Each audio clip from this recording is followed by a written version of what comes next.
মা কিভাবে করছে কচি পাঠার ঝোল। আর এই হচ্ছে মধ্যিখানে উঠোন আর মধ্যিখানে হচ্ছে তুলসী বচন। এই হচ্ছে সাজের ঘন ঘটা। কিন্তু মাংস হলেই আগে মাকে বলতাম মা একটু কষা মাংস রেখে দেবে, আজকে কষা। Good morning, welcome back to my channel আগানোবর্তী। আশা করি তোমরা সবাই খুব ভালো আছো, আমরাও ভালো আছি। ঘুম থেকে উঠে পড়েছি, উঠে স্নান টান কমপ্লিট করে নিয়েছি, করে এবার নিচে নামবো। নিচে দেখবো বাবা মায়েরা কি করছে। এদিকে মুখার্জি বাবু এখনো অফিসের কাজ করে চলেছে, মানে এখানে এসেও শান্তি নেই, এখানে এসেও কিন্তু সেই অফিসের কাজ করে চলেছে, ফোনে ফোনেই এখন অফিসটা চলছে। তো চলো এবার যাওয়া যাক নিচে। মায়ের সোহাগী এসে গেছে, মায়ের সোহাগী, আমার নাধা নানি সোনামণি, মায়ের সোহাগী, বিরিঞ্চির মেয়ে হচ্ছে মায়ের সোহাগী। সোহাগী এসে গেছে। কিরে মামার বাড়ি গেছিলি? বলো মুনু বাড়ি গেছিলাম। কি খেলে ওখানে গিয়ে? বলো পায়েস পায়েসটা দিয়ে মাম্মাম দিয়ে পাঠিয়েছিল। তোমাকে তো পায়েস মাম্মাম দিয়ে পাঠিয়েছিল, তুমি ওখানে কি খেয়েছো? পায়েস খেয়েছি, মাংস খেলে, ঘোড়ার ডিম খেলে, ঘোড়ার ডিম বড় বড়। ব্রেকফাস্ট কমপ্লিট হয়ে গেছে। আর এখানে এলে ব্রেকফাস্টে সবসময় করি হচ্ছে ইডলি আর সাম্বার বড়া, কারণ এখানকার ইডলি সাম্বার বড়া সুমিত খেতে খুব ভালোবাসে আর আমরাও খুব ভালোবাসি। এখানে জানো তো, এখানে যে মাটন হয় সেটা কচি পাঠা, মানে আমাদের ওখানের মতন রেওয়াজি মাংস এখানে নয়, চর্বিওয়ালা মাংস না। আরে কচি পাঠার যে কি টেস্ট তোমাদেরকে কি বলবো। আর স্পেশালি সেটা মায়ের হাতের হলে তো আর কথাই নেই। একবার আসবে খাও, হ্যাঁ সবাই একবার আসবে খাওয়াবো। সবাইকে মা কিন্তু ওয়েলকাম করেছে কচি পাঠার ঝোল খাওয়ার জন্য। পোস্তর বড়া কচি পাঠা, পোস্তর বড়া আর কচি পাঠার ঝোল, কথাই মানে অমৃত আর কি। তো এবারে মাকে বলেছি, মা তুমি যখন এই কচি পাঠাটা ঝোলটা করবে, আমি এই রেসিপিটা তো আমার বন্ধুদের সাথে শেয়ার করব। তো চলো এবার দেখা যাক মা কিভাবে করছে কচি পাঠার ঝোল। তো প্রথমে মাংসটাকে মা নিয়ে নিল প্লেটে, এবার দিচ্ছে পেঁয়াজ কুচি অল্প অল্প, মানে ধরো এখানে মাংস আছে 600 গ্রাম, এখানে যে পেঁয়াজটা 600 গ্রামের জন্য দিচ্ছে তার জন্য হাফ পেঁয়াজ মা শুধু দিল আর হাফ পেঁয়াজ রেখে দিল। আর রসুন বাটা, আদা বাটা আর অল্প একটু জিরে বাটা। হ্যাঁ অল্প সামান্য। মাটনে আদা বাটাটাই বেশি। হ্যাঁ তাহলে ইয়ে বেরো। এরপরে দেবো হলুদ গুঁড়ো, 2 চামচ হলুদ গুঁড়ো। আচ্ছা, যে যেমন ঝাল খাবে। নুন স্বাদ মতন নুন, তবে নুনের পরিমাণটা প্রথমে একটু কম দিতে হবে, হ্যাঁ কারণ তারপরে দেখে নিয়ে দিতে হবে, কারণ ওটা বেশি হয়ে গেলে ভালো লাগে না। সেই এবারে তেল, সরষের তেল দিয়ে ভালো করে এটাকে মাখিয়ে নিতে হবে। তবে মাখিয়ে রাখার পরে যদি ঘন্টাখানেক রাখা যায় আরো ভালো হয়। আচ্ছা, ম্যারিনেট করে 1 ঘন্টা রেখে দেওয়া। হ্যাঁ। কিন্তু আজকে তো মার টাইম নেই, বাবার কোট, আসলে কোটের টাইম তো। হ্যাঁ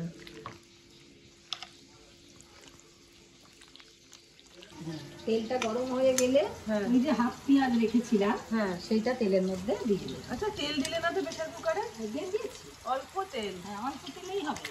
মা কম মাংস দেয়, কম তেল দেয়, চর্বিও আছে প্লাস ওইটাতে মাখা হয়েছে।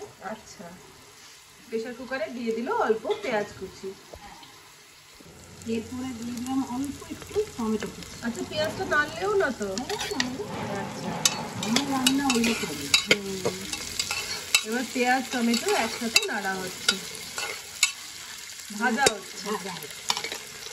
পেঁয়াজটাকে লাল লাল করে ভেজে নিচ্ছি। খুব লাল করতে হয়, তবে হালকা জাস্ট ওই ট্রান্সপারেন্ট হওয়ার মতন করে ভেজে নেওয়া। পেঁয়াজটা ভাজা কমপ্লিট হয়ে গেছে। এবার এর মধ্যে দিয়ে দিচ্ছে ম্যারিনেটেড মাটনটা।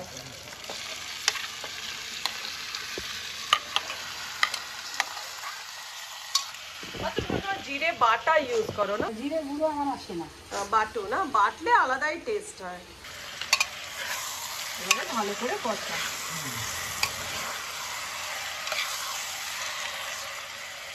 এবারে একটু সিম করে দেবো, সিম করে পোস্ত বলো। সিমে করে মাংসটা করলে মাংস ভালো হয়। আর আমি যে কোনো জিনিস একটু সিম করেই করি, হাই ফ্লেমে করি না। আচ্ছা আচ্ছা, হ্যাঁ তাহলে কি রান্নাটা বেশ মজে আর মজে। হাই ফ্লেমে করলে জলটা শুকিয়ে যাবে, আনাজপাতি মাংস কিছু সেদ্ধ হবে। সেই মাংসটা সিমে করে করে চলছে কষানো। হ্যাঁ জল বেরোতে আরম্ভ করে দিয়েছে আর চাপা দিয়ে দিলে আবার কিছুক্ষণ বাদে চাপা খুলে আবার কষছে। মায়ের হাতের এই ক্যাজুয়াল মাংসর রান্নাটাই যেন টেস্টটা আলাদা হয়।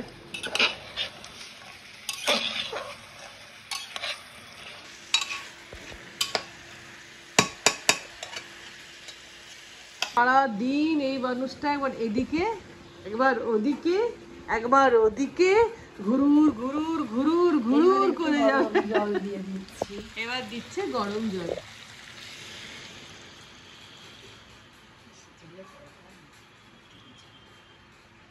ঝোল হবে তো। হ্যাঁ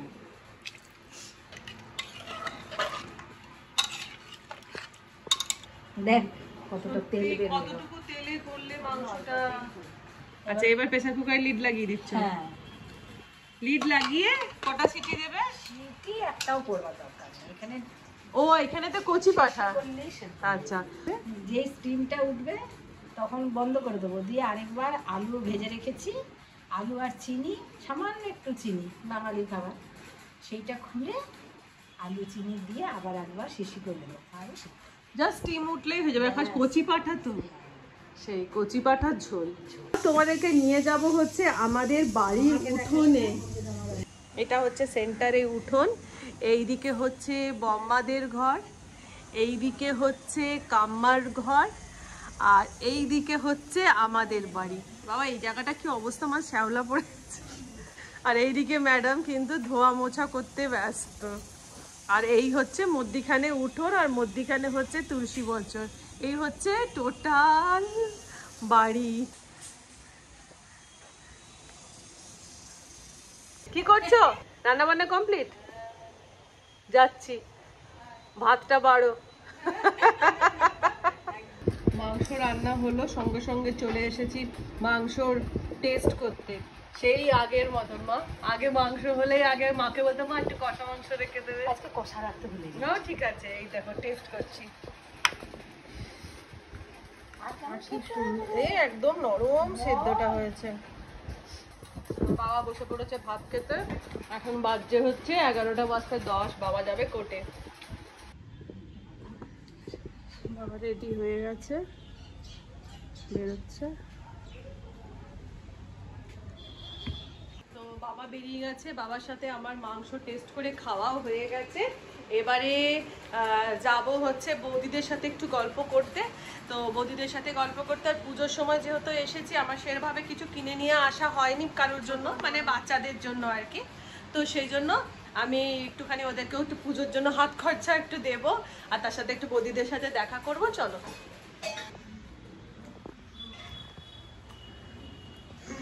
কিরে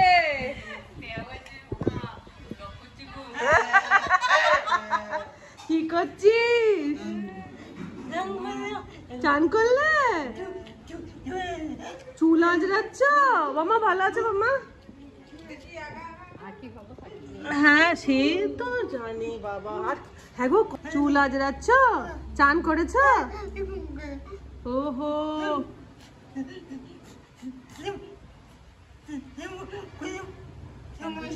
শ্যাম্পু করলে?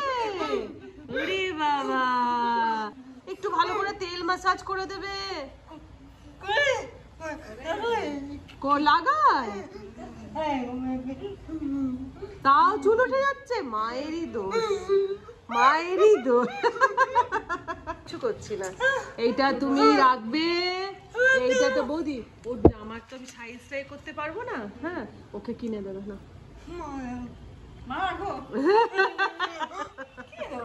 হ্যাঁ না ঠিক আছে, ঠিক আছে পুজোর সময় বলে ঠিক আছে। হ্যাঁ ঠিক আছে, জামা কিনে দেবে মা, পড়বে পুজোর সময়তে। ঠিক আছে, খুশি? খুব খুশি? আচ্ছা তোমার, তুমি একটু আমার বন্ধুদেরকে তোমার নামটা বলে দাও তো। নেহা ভট্টাচার্য। যার ভালো নাম কি?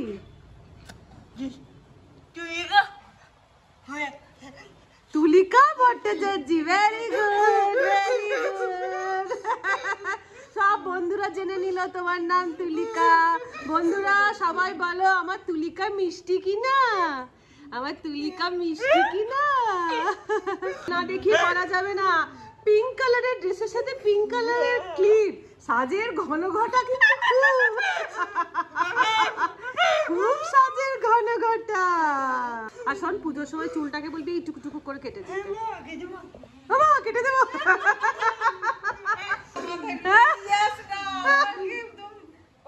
ঠিক আছে নেহা, বলবি না অমনি করে নয়, স্টাইল করে। হ্যাঁ সামনে একটু লক্স। দিদির সাথে গল্প স্বল্প করে চলে এলাম। এইখানে মা দেখছি আমার জন্য বানাচ্ছে। এটা কি করছো মা? তালের বড়া। তালের বড়া, তালের বড়া বানিয়ে দিচ্ছে আমার জন্য। তোমার এক কন্টেনার করে ও এক কন্টেনার বানানো হয়েও গেল। আচ্ছা দাও এক পিস খেয়ে নি সঙ্গে। বাবা গরম গরম দাঁড়া।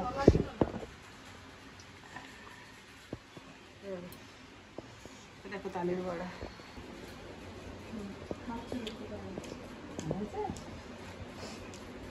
মিষ্টি মিষ্টি তালের বড়া, দারুণ। তালটাও ভালো।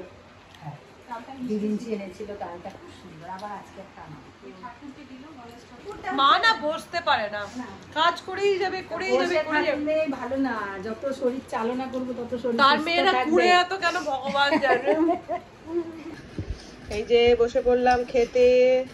পাতলা পাতলা মাংস মায়ের হাতে, কচি পাঠার ঝোল, কচি পাঠার ঝোল, তার সাথে এই যে বড় আলু, ধামসা আলু। আর এখানে মাংসগুলো না পুরো সফট তুলতুলে।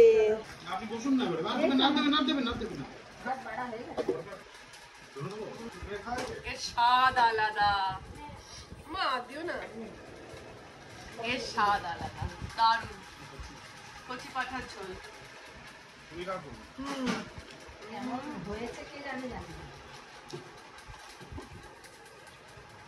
মোটামুটি বেজেও গেছে এখন দুপুর 2টো। আমাদের বেরোনোর টাইমও হয়ে আসছে। 5টার সময় আমাদের জনশতাব্দী করে তো ব্যাক করা, আমরা 4টেতে বেরিয়ে যাব। তো খেয়ে নিয়ে একটুখানি বসে গল্প করবো, গল্প করে নিয়ে তারপর রেডি সেডি হয়ে কি বলে মা, পুরালো বাগানের আম, পুরালো বাগানের আম কি খাবি রে হনুমান, পুরালো বাগানের আম কি খাবি রে হনুমান। তো হনুমানের এবার বাগানের আম ফুরিয়ে গেছে, এবার বাড়ির পথে বেরোতে হবে। কি মুখার্জি বাবু একদম ঠিকঠাক। কিরম লাগছে মাংস, কচি পাঠা? দারুণ।